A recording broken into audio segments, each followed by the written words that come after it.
Ooh, why doesn't she want you, even if she still loves you? Like, she still loves you. She still cares about you. She still respects you as the father of her children. She may even say she doesn't want to break up the family, and yet she doesn't want you the way she used to. The hunger is gone, that softness is gone, and that look that used to light you on fire, you don't see it much anymore.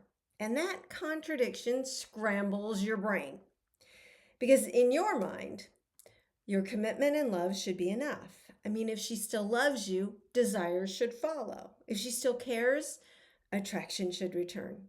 And if she hasn't left, it should be fixable.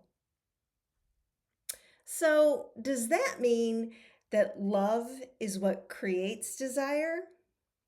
No. Love and desire are not the same thing. Now, love can stay while attraction quietly dies. And most good men never see that happening until it's already cold. But when did you lose it? And what can you do about it? You didn't become abusive, you didn't cheat, you didn't walk away. So, in your mind, you stayed solid, responsible, steady. You did what a good man does. And good men think that with the commitment comes a lifetime of passionate sex. So, did she change? Did you? Or did both of you? Well, let me ask you a few questions. When passion left, did you start overanalyzing every interaction with her? When things got hard, did you work to avoid conflict and guard your reactions while trying to fix hers?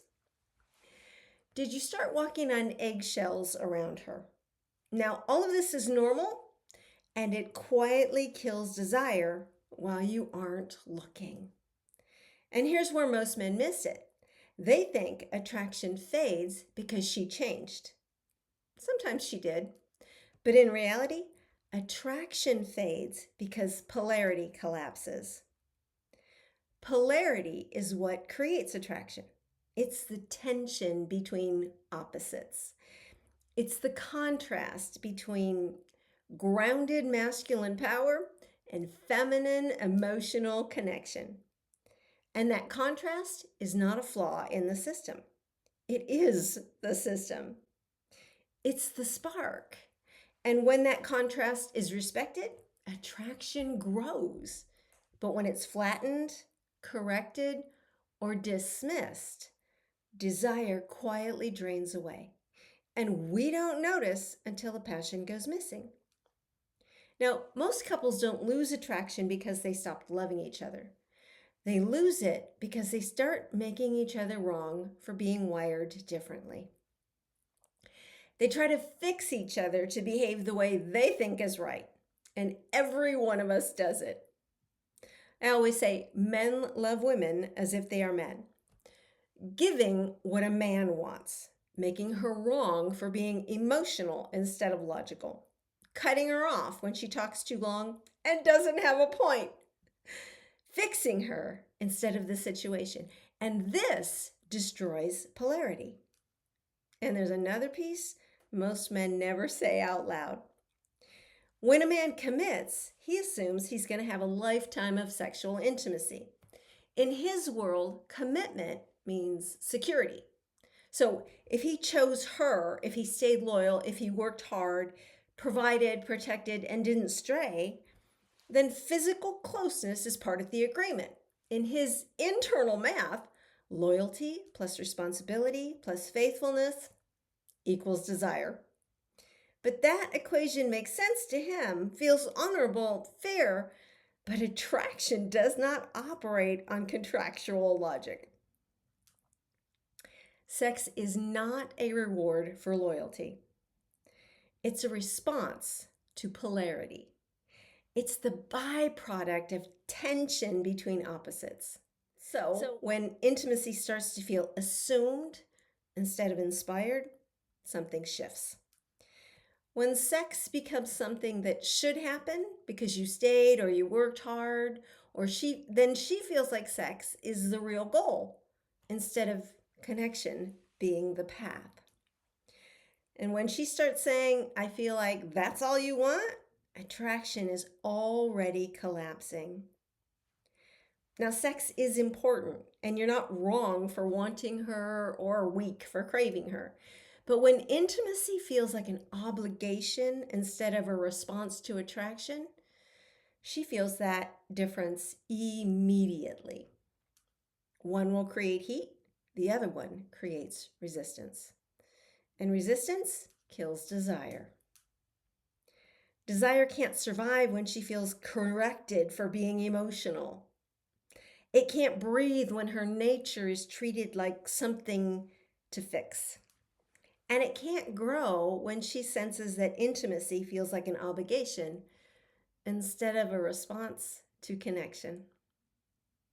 You can't negotiate desire. You can't logic your way back into being wanted. And you can't be good enough into magnetism.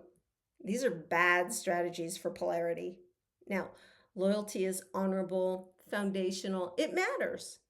But loyalty is baseline, and desire lives above baseline. You can be a good man and still not be magnetic. You can be responsible and still not be wanted. But it's not what you think.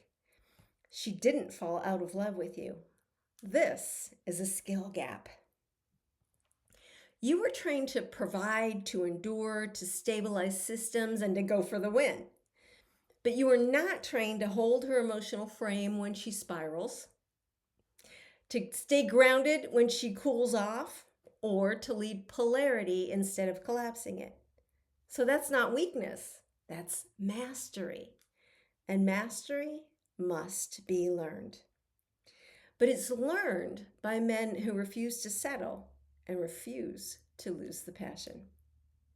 You were never taught how to lead in this arena, but that doesn't excuse you from mastering it. If you keep trying to rebuild desire using the same skills that eroded it, you'll push it further away. Effort, fueled by fear, widens the gap. And over time, the relationship becomes polite and manageable, and both of you adapt to the absence of something you once felt deeply. And this leads to polite coexistence, a stable roommate who loves you. That's not what either of you want. You want her to want you. You want to walk into a room and feel that current again. So know this. If she still loves you, attraction is not dead, it's dormant. And dormant attraction can be reawakened by restoring polarity. And that means you can't keep doing what you've been doing. Attraction returns to the man who levels up, and only to that man. You don't want to be the man who let attraction die because he refused to grow. And you don't want to look back in 5 years and know that you stayed good while everything magnetic slowly disappeared. And you don't want to convince yourself that you just grew apart when what really happened is you never built the skill of firing up polarity. This is leadership. And leadership either rises or erodes. It never stands still. And that's the strongest move. Now, if you still love her and she still loves you, the window's open. But windows do close. Attraction that is ignored long enough does not stay suspended forever. And the longer polarity stays collapsed, the harder it becomes to build. Waiting is not neutral. So if you're serious about restoring desire, instead of maintaining comfort, apply for a marriage reboot strategy session. This is precision work. We'll identify exactly where your polarity collapsed and where urgency replaced grounded strength, and what needs to shift so attraction has room to return. Not every man will step up. Some will stay comfortable being good while quietly resenting what's missing. If you refuse to be that man, apply now so you can love fearlessly.